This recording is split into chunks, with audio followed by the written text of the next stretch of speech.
Assalamualaikum warahmatullahi wabarakatuh. Halo Ibu. Perkenalkan, kami dari kelompok 310-2 yang beranggotakan saya Andini, Saya Novia Purniani, saya Safitri Dwi Oktaviani, Saya Rizkia Herusa Fatihah. dan pada kali ini kelompok kami akan mempresentasikan hasil diskusi dan hasil pemahaman kami dari materi dinamika. Langsung saja kita dimulai dari saya dan juga rekan saya.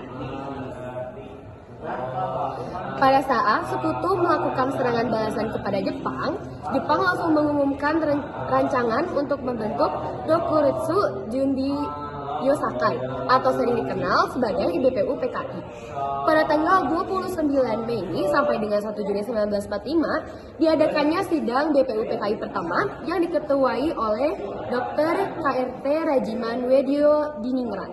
Pada sidang pertama ini membahas tentang gagasan dan juga tentang gagasan dasar negara atau rumusan Pancasila. Salah satunya adalah gagasan dari Mohyamin yang dikemukakan pada tanggal 29 Mei 1945. Isi dari gagasan beliau adalah permusyawaratan, perwakilan, kebijaksanaan, dan terdapat salah satu gagasan dari Soekarno juga, yaitu tentang internasionalisme, yang diartikan oleh beliau sebagai penghargaan bangsa Indonesia terhadap nilai-nilai kemanusiaan yang universal bagi seluruh umat manusia.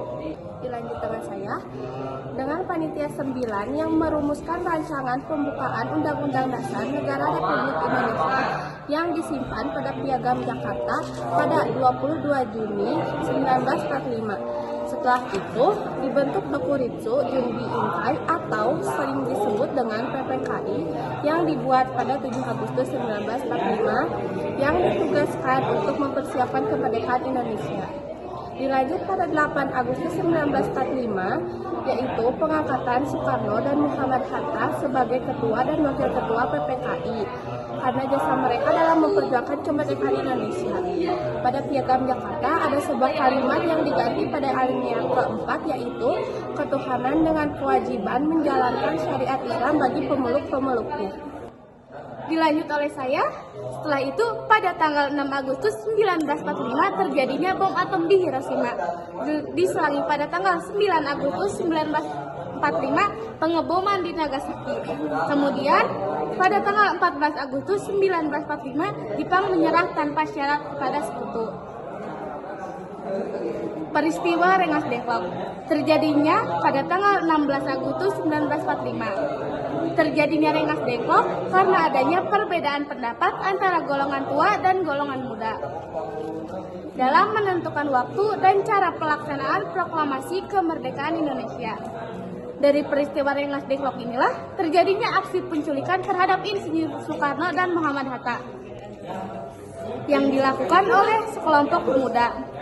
Setelah itu, golongan muda kemudian membujuk Soekarno dan juga Hatta agar memutuskan perjanjian dengan Jepang dan segera memproklamasikan kemerdekaan. Pada akhirnya, pada tanggal 17 Agustus 1945, teks proklamasi dikemukakan oleh Insinyur Soekarno yang dibacakan di Jalan Pegangsaan Timur nomor 56 tepatnya pukul 10 waktu Indonesia Barat.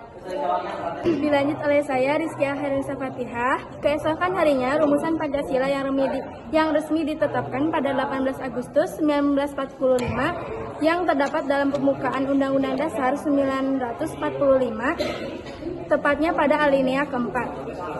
Dan pada tanggal itu juga, Insinyur Soekarno dan Muhammad Hatta dipilih sebagai presiden dan wakil presiden pertama.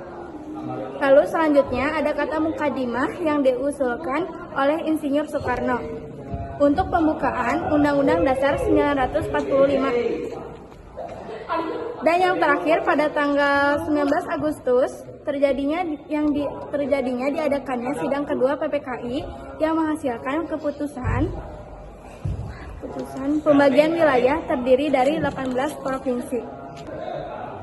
Baiklah, itu presentasi dari kami. Mohon maaf jika ada kesalahan kata dan juga mohon maaf jika ada materi-materi yang salah penyampaian dari kita semua.